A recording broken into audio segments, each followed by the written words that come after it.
بسم اللہ الرحمن الرحیم۔ السلام علیکم۔ میں سڑک پہ بھاگتی جا رہی تھی، گاہے بگاہے پیچھے مڑ کے بھی دیکھ لیتی تھی۔ میرا بیگ آدھا کندھے سے لٹک رہا تھا جسے میں بار بار اوپر کر رہی تھی۔ بھاگ بھاگ کے میرا جوتا ٹوٹ گیا تھا، ایک جوتا اتر کے ویسے ہی کہیں رہ گیا تھا اور دوپٹہ تو شاید کہیں گر گیا تھا۔ مجھے اس وقت اس کا بھی ہوش نہیں تھا۔ بھاگ بھاگ کے میری سانس پھول چکی تھی، لیکن مجھے ابھی صرف اس بات کی فکر تھی کہ میں کسی محفوظ جگہ پر پہنچ جاؤں۔ وہ دونوں میرا پیچھا کرتے کرتے بالکل میرے سر پہ پہنچ چکے تھے۔ قریب تھا کہ وہ مجھے پکڑ لیتے کہ ان میں سے کسی کے چلانے کی آواز آئی۔ میں نے مڑ کر دیکھا تو پیچھے سے کسی نے اس کے سر پر کچھ مارا تھا۔ اندھیرے کے باعث مجھے نظر نہیں آ رہا تھا۔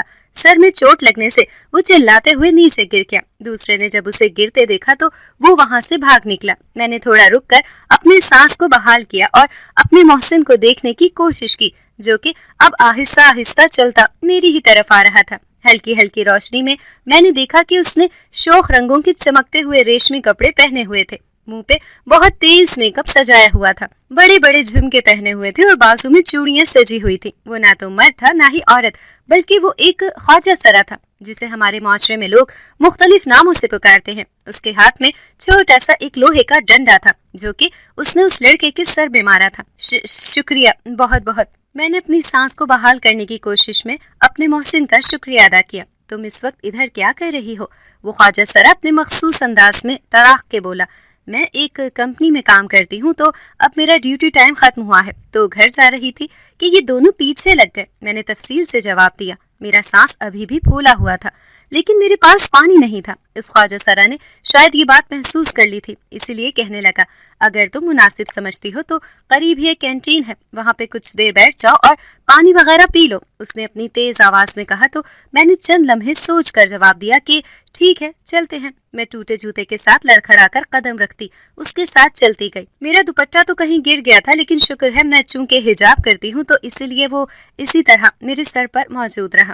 چند منٹوں میں ہی ہم کینٹین کے پاس پہنچ گئے۔ میں نے کینٹین سے پانی کی بوتل خریدی اور وہیں سے اس خواجہ سرا سے پوچھا کہ تم کچھ پیو گے، لیکن اس نے منع کر دیا۔ میرے پوچھنے پہ وہ دکاندار آگے ہو کر دیکھ رہا تھا، شاید میں خواجہ سرا کے ساتھ تھی تو یہ اسے عجیب لگ رہا تھا۔ خیر، میں نے اس پہ توجہ نہیں دی اور پیسے ادا کرنے کے لیے بیگ کھولا۔ وہ تو شکر ہے کہ میرا بیگ ان کے ہاتھ نہیں لگا اور نہ ہی ٹوٹ کر کہیں گرا۔ میں نے بوتل کے پیسے ادا کیے اور اس کے پاس آ کر بینچ پہ بیٹھ گئی۔ اب ذرا بتاؤ کہ آدھی رات کو ادھر کیا کر رہی ہو؟ یہ کوئی وقت ہے گھر سے باہر نکلنے کا؟ اس خواجہ سرا نے مجھ سے پوچھا۔ میرا نام نور بانو ہے، میں ایک 28 سالہ عورت ہوں۔ یہاں پہ قریب ہی ایک کمپنی ہے جس کے کال سینٹر پہ میں کام کرتی ہوں، تو میری ڈیوٹی اس وقت ہی ختم ہوتی ہے اور میں تقریباً روز اس وقت ہی گھر جاتی ہوں۔ میں نے پانی کا گھونٹ بھرتے ہوئے کہا اور ساتھ ہی اس سے پوچھا کہ تم آدھی رات کو ادھر کیا کر رہے ہو؟ تو وہ کہنے لگا کہ میں تو روز ادھر ہی ہوتا ہوں، اسی سڑک کے آس پاس ہی رہتا ہوں۔ اس خواجہ سرا نے جواب دیا۔ تمہیں پہلے کبھی نہیں دیکھا میں نے ادھر؟ اس خواجہ سرا نے کہا، جی، میں روزانہ بس سے گھر جاتی ہوں، وہ تو آج یہ لوگ میرے پیچھے لگ گئے تو میں بھاگ بھاگ کر اس طرف آ نکلی۔ میں نے جواب دیا، تم رات کی ڈیوٹی کیوں کرتی ہو؟ دن والی کیا کرو، ویسے بھی گھر میں مرد نہیں ہیں جو کما کر لائیں۔ اس خواجہ سرا نے چپتے ہوئے لہجے میں کہا، میں نے پہلے بھی بتایا کہ میں کال سینٹر میں جاب کرتی ہوں اور وہاں سے رات کو ہی ڈیوٹی ختم ہوتی ہے۔ میں نے آہستہ لہجے میں کہا، اور گھر کے مرد وہ کچھ نہیں کرتے؟ وہ خواجہ سرا چپتے ہوئے انداز میں بولا، وہ بھی کام کرتے ہیں، لیکن میرے کام کے بغیر گزارا نہیں ہے کسی کا بھی۔ میں نے افسردہ سے لہجے میں کہا، ایسا کیوں بھلا؟ اس خواجہ سرا نے کہا، میرے ماں باپ کا انتقال ہو چکا ہے، 3 بھائی ہیں، تینوں شادی شدہ ہیں، تینوں کے بچے بھی ہیں، اب جتنے افراد ہیں اسی حساب سے خرچہ بھی ہے، تو بھائیوں کے کمانے کے باوجود اخراجات پورے نہیں ہوتے۔ میں پڑھی لکھی ہوں تو مجھے جاب کرنا پڑتی ہے۔ میں نے اداسی سے کہا، تو تمہاری شادی کیوں نہ ہوئی بھلا اب تک؟ اس نے طنزیہ کہا، یہ بات بھی ایک راز ہے، پھر کبھی بتاؤں گی۔ میں نے ہلکا سا مسکرا کر کہا، ابھی بتا دو۔ اس نے اصرار کیا، نہیں، پھر کبھی صحیح، تم اپنا تو بتاؤ، کون ہو، کیا کرتے ہو، وغیرہ وغیرہ۔ میں نے ہلکے انداز میں کہا تو وہ ہنس دیا، لیکن مجھے نہیں پتا تھا کہ ببلی کی کہانی میری زندگی میں ایک نیا موڑ لے آئے گی۔ میں نہیں جانتی تھی کہ ببلی کون ہے اور کیا ہے، لیکن جب مجھے پتا چلا میں تو جیسے حیرت زدہ رہ گئی۔ کتنے ہی دن میں اس شوق سے نہ نکل سکی۔ آپ بھی ببلی کی کہانی اس کی زبانی سنیں تو اندازہ ہوگا میرا کیا تعارف ہوگا، پھر بھی میں بتا دیتا ہوں۔ میرا نام ببلی ہے اور میں پہلے اپنی دکان چلاتی تھی محلے میں ہی۔ میری ایک دکان تھی، لیکن لوگوں سے میرا حلال کمانا ہضم نہیں ہوا تھا تو میری دکان بند کروا دی۔ اس نے اداسی سے کہا، اس کے میک اپ زدہ چہرے پر اداسی صاف نظر آ رہی تھی۔ کیسے بند کروا دی؟ کیوں بند کروا دی؟ میں نے جلدی سے پوچھا۔ تفصیل سے بتاؤ۔ میری 4 اور بھی بہنیں ہیں، والد صاحب کا انتقال ہو چکا ہے اور والدہ بیچاری گھر کے کاموں کے ساتھ سلائی کا بھی کام کرتی تھی۔ ہمارا گھر کرائے کا تھا۔ امی بیچاری اخراجات پورے کرنے کے چکروں میں ہلکان ہوئی رہتی۔ میں نے سوچا کہ میں بھی کوئی نوکری کر لیتی ہوں، مجھے بھی اپنی امی کا ساتھ دینا تھا، اسی لیے میں نے عزت کا طریقہ سوچا اور نوکری ڈھونڈنے لگا۔ لیکن 1 مہینہ در بدر خوار ہونے کے بعد اور لوگوں کی گندی غلیظ نظریں اور باتیں برداشت کر کر کے میں تھک گئی تھی۔ جہاں کہیں بھی 5,000 کی بھی نوکری ہوتی میں وہاں جاتی، لیکن وہاں پہ ہر کوئی مجھے نظروں ہی نظروں میں کھانے کی کوشش کرتا، مجھے اپنے ساتھ وقت گزارنے کا کہتا، لیکن میں اٹھ کے آ جاتی اور اسی لیے میری نوکری کا بندوبست نہ ہو سکا۔ اس نے یاسیت سے کہا، لیکن کیوں؟ تم تو ایک خواجہ سرا ہو، لوگوں کو تمہیں نوکری دینی چاہیے تھی، نہ کہ تمہارے ساتھ ایسا سلوک روا رکھتے۔ میں نے ہمدردی سے کہا، نہیں، میں تب خواجہ سرا نہیں تھی، میں بھی ایک لڑکی تھی، ایک عام لڑکی تمہاری طرح کی ہی، جس کے کچھ خواب تھے، کچھ خواہشیں تھیں، لیکن زمانے نے اسے ٹھوکروں پہ رکھ دیا۔ اس نے بھیگی آواز میں کہا، اور میرے لیے تو یہ ایک شوق کی بات تھی کہ وہ ایک لڑکی تھی۔ پھر تم خواجہ سرا کیسے بنی؟ میں نے جلدی سے پوچھا۔ مجھے بھول گیا تھا کہ مجھے گھر بھی جانا ہے۔ وہ کینٹین والا عجیب عجیب نظروں سے ہماری طرف دیکھ رہا تھا، لیکن میں مسلسل اسے نظر انداز کر رہی تھی۔ میں خواجہ سرا کیسے بنی، یہ اپنے آپ میں ایک عجیب بات ہے۔ اس نے کہا، بتاؤ نا کہ کیسے ہوا یہ سب؟ میں نے اصرار کیا۔ میں روز کام کی تلاش میں نکلتی تھی، مختلف جگہوں پہ دھکے کھاتے ہوئے، مجھے جگہ جگہ ذلیل ہوتے بہت وقت ہو گیا تھا۔ ایک دن اسی طرح میں شام کے وقت ایک انٹرویو دینے گئی تھی۔ وہ شہر کا ایک اچھا پوش علاقہ تھا، وہاں سے بس پکڑنے کے لیے مجھے تقریباً 20 سے 25 منٹ پیدل چل کے بس اسٹاپ تک آنا تھا۔ شام ہو گئی تھی اور اندھیرا بھی گہرا ہو رہا تھا۔ میں تیز تیز چلتی بس اسٹاپ کی طرف چلی جا رہی تھی کہ اچانک مجھے اپنے پیچھے گاڑی کی ہیڈ لائٹس کی تیز روشنی محسوس ہوئی۔ میں نے اپنی رفتار تھوڑی تیز کر دی، لیکن وہ گاڑی میرے پیچھے ہی تھی اور آہستہ آہستہ پیچھے آ رہی تھی۔ میں گھبرا گئی تھی اور تیز تیز چل رہی تھی۔ میرا سانس بار بار پھول رہا تھا۔ مجھے منزل پہ پہنچنے کی جلدی تھی، لیکن ایسا لگ رہا تھا کہ بس اسٹاپ بہت دور ہو گیا تھا۔ اچانک وہ گاڑی میرے بہت پاس سے اسپیڈ سے گزری کہ میں اچھل کے پیچھے ہٹی۔ کچھ آگے جا کر وہ رک گئی اور پھر آہستہ آہستہ ریورس ہونے لگی۔ میں ڈر رہی تھی، لیکن پھر بھی ہمت کر کے آگے چلتی رہی۔ گاڑی میرے قریب آ گئی تو میں نے دیکھا کہ ڈرائیونگ سیٹ پر ایک میچور عمر کا مرد بیٹھا ہے، جو کہ 40 سے 45 سال کے درمیان تھا۔ اس کے چہرے پر خباثت اور ہوس صاف محسوس ہو رہی تھی۔ میں نے ارد گرد دیکھا، لیکن وہاں کوئی نہ تھا۔ میں دل بڑا کر کے تھوڑا آگے کو چلی تو وہ گاڑی سے نیچے اتر آیا اور میرے سامنے آ کر کھڑا ہو گیا۔ یہ کیا بدتمیزی ہے؟ میں نے گھبراتے ہوئے انداز میں کہا۔ بدتمیزی نہیں ہے جان من، میرے ساتھ چلو، تمہیں سب بتاتا ہوں۔ اس نے لوفرانہ انداز میں ایک آنکھ مارتے ہوئے کہا، ہٹو پرے، دفع ہو جاؤ یہاں سے۔ میں نے اسے پیچھے کی طرف دھکیلا اور وہاں سے بھاگ نکلی۔ وہ میرے پیچھے آیا، مجھے گالیاں دے رہا تھا، مجھے ساتھ جانے کا کہہ رہا تھا۔ میں کس طرف جا رہی تھی مجھے خبر نہیں ہوئی۔ میں اسی طرح بھاگتے ہوئے ایک موڑ مڑی اور وہ بھی میرے پیچھے بالکل میرے سر پہ پہنچ گیا تھا کہ اچانک میں نے آواز سنی۔ میں نے پیچھے مڑ کر دیکھا تو اس کے سر میں کسی نے کوئی چیز ماری تھی۔ وہ زخمی حالت میں زمین پر پڑا تھا، اس کے سر سے خون بہہ رہا تھا۔ میں نے رک کر دیکھا تو وہاں مجھے خواجہ سرا نظر آیا، جس نے اسے مارا تھا۔ میں نے تشکر بھری نظروں سے اسے دیکھا، لیکن اس نے مجھ پہ نفرت بھری نظر ڈالی۔ مجھے بہت عجیب لگا، مجھے بہت الجھن ہوئی۔ اس وقت یہاں کیا کر رہی ہے تو رے؟ تجھے معلوم نہیں یہ کیسا علاقہ ہے؟ اور اس وقت تو یہاں کوئی نظر نہیں آتا۔ وہ غصے سے بول رہا تھا۔ میں کون سا خوشی سے یہاں پھر رہی ہوں، مجبوری میں گھر سے نکلے ہوں، صرف اور صرف کوئی کام ڈھونڈنے، میں نے روتے ہوئے کہا۔ لیکن وہ تو مجھے پھر بھی غصے سے دیکھ رہا تھا۔ یہاں لڑکیوں کو کام نہیں دیتے، یہاں لڑکیوں کو کسی اور کاموں کے لیے رکھا جاتا ہے۔ اگر تمہیں اپنی عزت پیاری ہے تو پہلے خود مضبوط بن، پھر کام کر۔ میں بھی تیری طرح گھر سے باہر نکلی تھی، مجھے بھی کام چاہیے تھا، لیکن میں مردوں کی تسکین نہیں کر سکتی تھی، اسی لیے مجھے کام نہیں ملا کہیں پہ بھی۔ اور دیکھ میں کیا بن گئی، اب میں مضبوط ہوں، مردوں کو بھی آنکھوں میں آنکھیں ڈال کر بات کرتی ہوں۔ تو بھی مضبوط بن اور خود اپنا کام چلا۔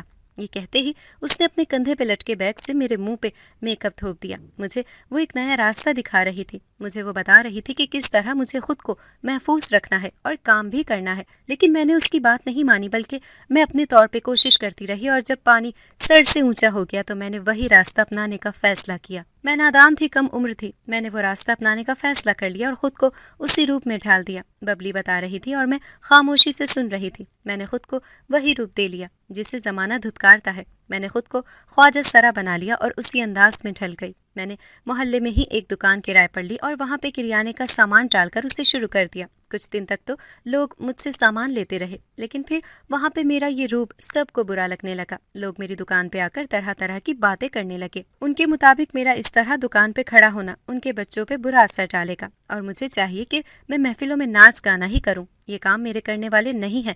اور پھر یہ سب باتیں اتنا زور پکڑ گئیں کہ میرے مالک مکان نے مجھے نوٹس بھیج دیا اور دکان خالی کرنے کا کہہ دیا۔ مجبوراً مجھے وہ دکان چھوڑنا پڑی، حالانکہ میری دکان اچھی چلنے لگی تھی، لیکن لوگوں سے وہ بھی برداشت نہ ہوا اور ختم کروا کر دم لیا۔ ببلی یہاں پہ اداس ہو گئی اور اس کی آواز بھیگ گئی۔ پھر کیا ہوا؟ میں نے پوچھا ہی تھا کہ کینٹین والا میرے پاس آیا۔ اس نے ببلی کو بالکل نظر انداز کر دیا اور مجھے کہنے لگا کہ آپ کافی دیر سے ادھر بیٹھی ہیں، کوئی مسئلہ ہے کیا؟ نہیں، کوئی مسئلہ نہیں ہے، آپ اپنا کام کریے۔ میں نے رکھائی سے جواب دیا تو وہ چلا گیا۔ پھر کیا ہوا ببلی؟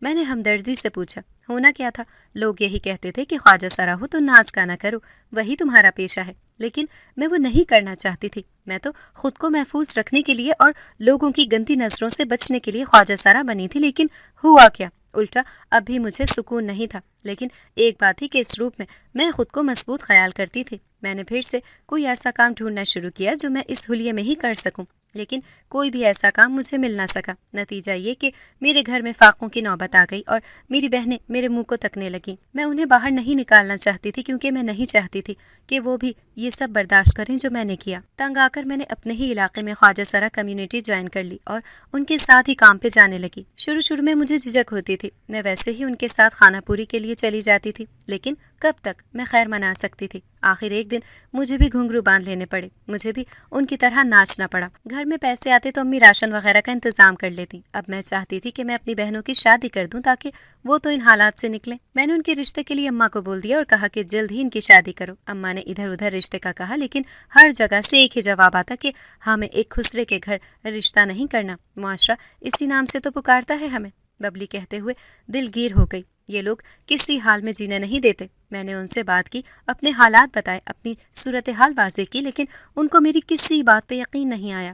میں اپنے گھر کے حالات اور بہنوں کی مفلسی کی وجہ سے گھر سے نکلی تھی، لیکن اب میرا یہ روپ میرے ہی لیے مشکلات پیدا کر رہا تھا۔ میری بہنوں کی شادیاں نہیں ہو رہی تھی، میری تو شادی اب ممکن ہی نہیں تھی۔ میری شادی اور خوشیاں میری بہنوں سے ہی منسوب تھیں، لیکن وہ بھی اب ممکن نظر نہیں آ رہا تھا۔ ببلی یہاں پہ سسکیاں لے کر رونے لگی۔ میں نے اس کے ہاتھ پہ ہاتھ رکھ کر دلاسا دیا۔ کچھ لمحوں بعد وہ سنبھل گئی۔ شادی سے مجھے یاد آیا کہ تم نے ابھی تک شادی کیوں نہیں کی؟ ببلی نے مجھ سے پوچھا۔ میری شادی نہیں ہو سکتی تھی، میں نے اداسی سے کہا۔ کیوں نہیں ہو سکتی تھی؟ ببلی نے پوچھا۔ کیونکہ میں پیدائشی طور پر ہی ایک خواجہ سرا ہوں۔ میں نے انکشاف کیا تو ببلی ہکا بکا رہ گئی۔ لیکن تم تو کسی طرح بھی خواجہ سرا نہیں لگتی، ببلی نے حیرت سے کہا۔ ہاں، میں لگتی نہیں ہوں کیونکہ میں نے اپنی کوششوں سے خود کو اس روپ میں ڈھالا ہے، جیسے تم نے اپنی مجبوریوں کی وجہ سے خود کو خواجہ سرا بنا لیا۔ بالکل ویسے ہی میں نے اپنی خواجہ سرا کی شناخت کو ختم کرنے کے لیے کوشش کی اور خود کو ایک مکمل عورت کے روپ میں ڈھال دیا۔ میں ابھی اتنا ہی کہہ رہی تھی کہ ایک بس تیزی سے گزری۔ بس کو دیکھتے دیکھتے میری نظر پھر کینٹین والے پر پڑی۔ وہ بھی کوئی ویلا ہی بیٹھا تھا، مسلسل مجھے ہی دیکھ رہا تھا۔ مجھے اب اس کی عجیب نظروں سے کوفت ہونے لگی تھی۔ پھر تمہیں کامیابی ملی؟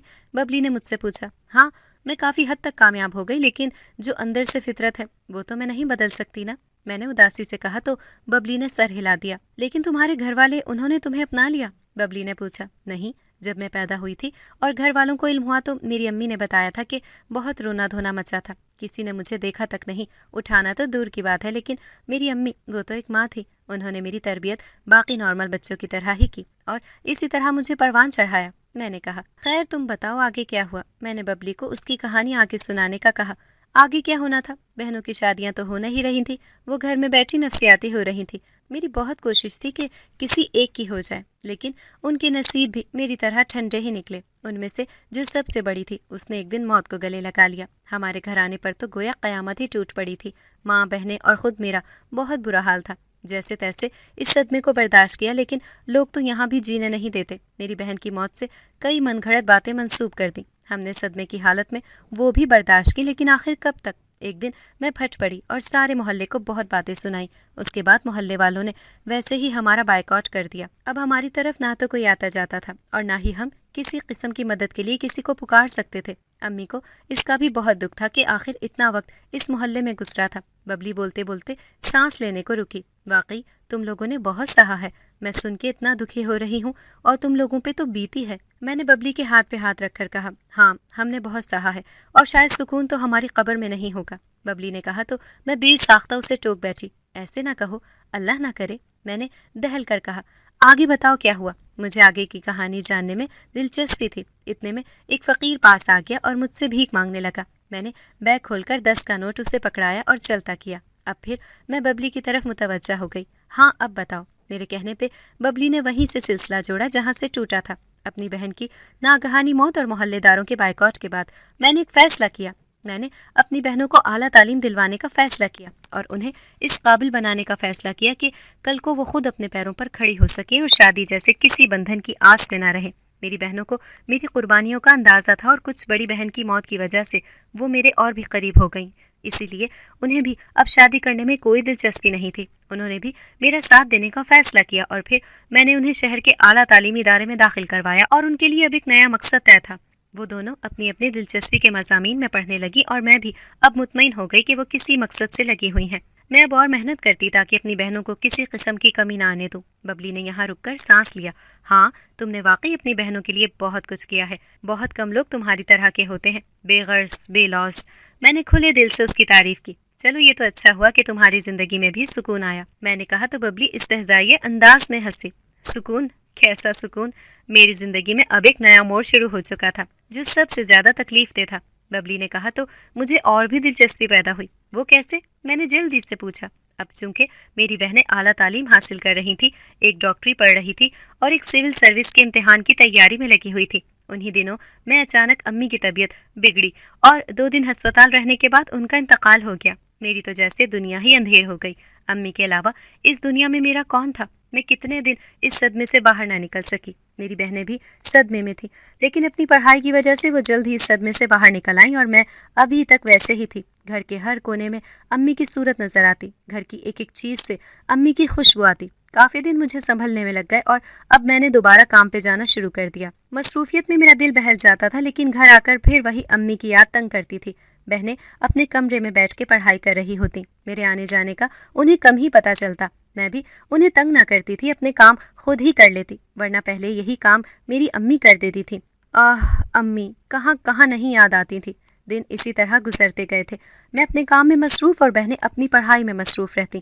اب بہنوں کا آخری سال چل رہا تھا اور میں ایک ایک دن گن گن کر گزار رہی تھی کہ کب ان کی ڈگری کی تقریب ہو اور میں وہاں جاؤں اور اپنی آنکھوں سے اپنی بہنوں کو ڈگری لیتے ہوئے دیکھوں۔ میں نے اس دن کی مناسبت سے بہت خواب سجائے تھے، بہت تیاری کی تھی، لیکن مجھے نہیں پتا تھا کہ میرے امتحان تو ابھی بھی باقی ہیں۔ بہنوں نے بتایا کہ اس مہینے کی 16 تاریخ کو ان کو ڈگری ملنی ہے۔ وہ بھی اپنی تیاریاں کر رہی تھی۔ جس دن ڈگری ملنی تھی تو وہ دونوں تیار ہو کے باہر نکلی۔ میں بھی تیار تھی اور ہاتھ میں چند نوٹ پکڑ رکھے تھے جو کہ ان دونوں کی نظر اتارنے کے لیے تھے۔ میں نے ان دونوں کی نظر اتاری، ان کو دعائیں دی۔ دونوں جلدی میں تھی، باہر نکلنے کو کھڑی تھی۔ بس کرو باجی، اب ہمیں جانے بھی دو، میری سب سے چھوٹی والی بہن نے کہا۔ ارے کیسے جانے دوں؟ میں خود ساتھ جاؤں گی اور اپنے خواب کو سچ ہوتا دیکھوں گی، میں نے خوشی سے چہکتے لہجے میں کہا۔ میرے اس طرح کہنے پہ وہ دونوں ذرا چپ سی ہو کر رہ گئیں اور ایسے لگ رہا تھا جیسے کچھ کہتے کہتے رک رہی ہیں۔ میں نے ان کے تاثرات دیکھ کر کہا کہ کیا ہوا؟ ایسا کیا کہہ دیا میں نے؟ وہ باجی تمہیں ہم ساتھ نہیں لے جا سکتے، بڑی والی نے جھجکتے ہوئے ایک دم کہہ دیا۔ میں نے چونک کر ٹٹولتی نظروں سے دیکھا۔ کیوں؟ میں کیوں نہیں جا سکتی؟ میں نے ذرا غصے سے ان سے پوچھا۔ وہ اس لیے کہ تم خواجہ سرا کے روپ میں ہو اور کالج میں ہماری بہت عزت ہے۔ اگر تمہیں اس طرح کوئی دیکھے گا تو ہمارے بارے میں کیا سوچے گا؟ چھوٹی نے بہت بے رحمی سے کہا۔ میرا تو دل ہی کٹ گیا۔ کیوں؟ کیا ہوا ہے مجھے؟ اور آج تو میں اتنے سالوں بعد اپنے اصل رنگ روپ میں تیار ہوئی ہوں، پھر بھی تم لوگوں کو اعتراض ہے؟ میں نے ٹوٹے لہجے میں کہا۔ ہاں ٹھیک ہے، لیکن کوئی بھی تمہیں پہچان سکتا ہے اور ہم یہ رسک نہیں لے سکتے، اس لیے تم ہمارے ساتھ نہیں جاؤ گی، بڑی نے 2 ٹوک لہجے میں کہا اور چھوٹی کا ہاتھ پکڑ کر باہر نکل گئی۔ میں زخمی دل اور ہارے انداز میں انہیں جاتا دیکھتی رہ گئی۔ ببلی کی آنکھوں میں آنسو تھے اور لہجے میں ٹوٹے دل کی کرچیاں تھیں۔ میں نے ان کے لیے کیا کچھ نہیں کیا اور انہیں مجھے ساتھ لے کر جانے میں شرم آتی تھی۔ اتنا کہنا تھا کہ ببلی پھوٹ پھوٹ کر رو پڑی۔ اس کے دکھ پر میرا بھی دل رو رہا تھا، میری بھی آنکھ نم تھی، لیکن میں کچھ نہیں کر سکتی تھی۔ کچھ لمحے یوں ہی خاموشی سے گزر گئے۔ میں نے پانی کی بوتل اٹھا کر منہ کو لگائی تو وہ خالی تھی۔ میں بینچ سے اٹھ کر کھڑی ہوئی۔ کدھر جا رہی ہو؟ ببلی نے پوچھا۔ میں پانی کی بوتل لینے جا رہی ہوں، تمہیں کچھ چاہیے؟ میں نے ببلی سے بھی پوچھا کہ شاید اسے کسی چیز کی ضرورت ہو۔ میں نے کینٹین کی طرف دیکھا تو وہی آدمی پھر اسی طرح ہی مجھے گھور گھور کر دیکھ رہا تھا۔ آج اسے تو مزہ چکھاتی ہوں۔ میں نے دل ہی دل میں ارادہ باندھا اور کینٹین پہ جا کر کھڑی ہوئی۔ کیوں بھائی، کیا مسئلہ ہے؟ کیوں تب سے آنکھیں پھاڑے دیکھے جا رہے ہو؟ اب انکار مت کرنا، میں نے بہت بار دیکھا ہے۔ میں نے انگلی اٹھا کر اسے دھمکاتے ہوئے کہا۔ وہی تو میں بھی آپ سے کب سے کہہ رہا ہوں کہ آپ یہ اتنی دیر سے کس سے باتیں کر رہی ہیں؟ اس آدمی نے کہا۔ نظر نہیں آتا، ببلی سے کر رہی ہوں۔ اگر وہ خواجہ سرا بھی ہے تو کیا ہوا؟ میں نے تڑکتے ہوئے کہا۔ کون ببلی؟ کیسی خواجہ سرا؟ وہاں تو کوئی نہیں ہے۔ آپ اتنی دیر سے اکیلے ہی بول رہی ہیں، اس دکاندار نے کہا۔ کیا تمہیں وہ ببلی نظر نہیں آ رہی؟ وہ دیکھو، وہ سامنے ہی تو بینچ پہ بیٹھی ہے اور ہماری طرف ہی دیکھ رہی ہے۔ میں نے اشارہ کرتے ہوئے کہا۔ نہیں، مجھے کوئی ببلی نظر نہیں آ رہی، بلکہ پہلے جو فقیر گزرا تھا وہ بھی اسی وجہ سے آپ کو عجیب نظروں سے دیکھ رہا تھا۔ اس دکاندار نے کہا تو مجھے بھی یاد آیا کہ فقیر نے صرف مجھ سے بھیک مانگی تھی اور مجھے عجیب نظروں سے دیکھتا آگے بڑھ گیا۔ اب مجھ پہ ایک عجیب سا خوف طاری ہو گیا۔ اگر ببلی کسی کو نظر نہیں آ رہی تھی تو مجھے کیسے نظر آئی، اور مجھے نظر آ رہی ہے تو کیوں؟ اب اس کا جواب تو صرف ببلی ہی دے سکتی تھی۔ میں آہستہ آہستہ قدم اٹھاتی واپس ببلی کی طرف آئی۔ وہ بدستور بینچ پہ بیٹھی تھی اور میرے ہی انتظار میں تھی۔ میرے بیٹھتے ہی اس نے کہا، تو تمہیں بھی میرا سچ پتہ چل گیا؟ ببلی نے پوچھا تو میں نے اس بات میں سر ہلا دیا۔ تم اگر مر چکی ہو تو پھر مجھے نظر کیسے آ رہی ہو؟ میں نے ڈرتے ہوئے ببلی سے کہا۔ میں ہر اس عورت کو نظر آتی ہوں جو مرد بن کے اپنے گھر کو سپورٹ کرنے کے لیے گھر سے نکلتی ہیں، اور جو مصیبت میں یا کسی مشکل میں مبتلا ہوں، جیسے آج تمہارے ساتھ ہوا۔ ببلی نے کہا تو مجھے سب سمجھ آ گئی۔ لیکن تمہاری موت کیسے ہوئی؟ میں نے پوچھا۔ میری بات پہ ببلی نے ایک آہ بھری اور کہنے لگی، جس دن بہنیں مجھے دھتکار کر ڈگری لینے چلی گئیں تو میں اکیلی خالی گھر میں روتی رہی۔ کس وقت میرا ہارٹ فیل ہو گیا مجھے پتہ نہیں چلا۔ میری بہنیں جب واپس آئیں تو مجھے پکارتی اپنی ڈگری لہراتی اندر آئیں، لیکن تب تک بہت دیر ہو گئی تھی۔ انہوں نے مجھے مرا ہوا دیکھا تو جیسے ان کو یقین نہ آیا ہو، دونوں روتی پیٹتی رہیں، مجھ سے معافی بھی مانگی، لیکن اب اس کا کوئی فائدہ نہیں تھا۔ ببلی نے ابھی اتنا ہی کہا تھا کہ فجر کی اذان سنائی دینے لگی۔ چلو میرے جانے کا وقت ہو گیا، میں چلتی ہوں۔ یہ کہہ کر ببلی اٹھ کھڑی ہوئی۔ قسمت میں ہوا تو پھر ملیں گے۔ ببلی نے رخصت لی اور چند لمحوں میں ہی وہ غائب ہو گئی۔ میں بھی اپنا پرس اور اپنا پیر میں ٹوٹا جوتا لے کر چل پڑی۔ وہ کینٹین والا ابھی بھی مجھے عجیب نظروں سے دیکھ رہا تھا، لیکن اسے کیا خبر۔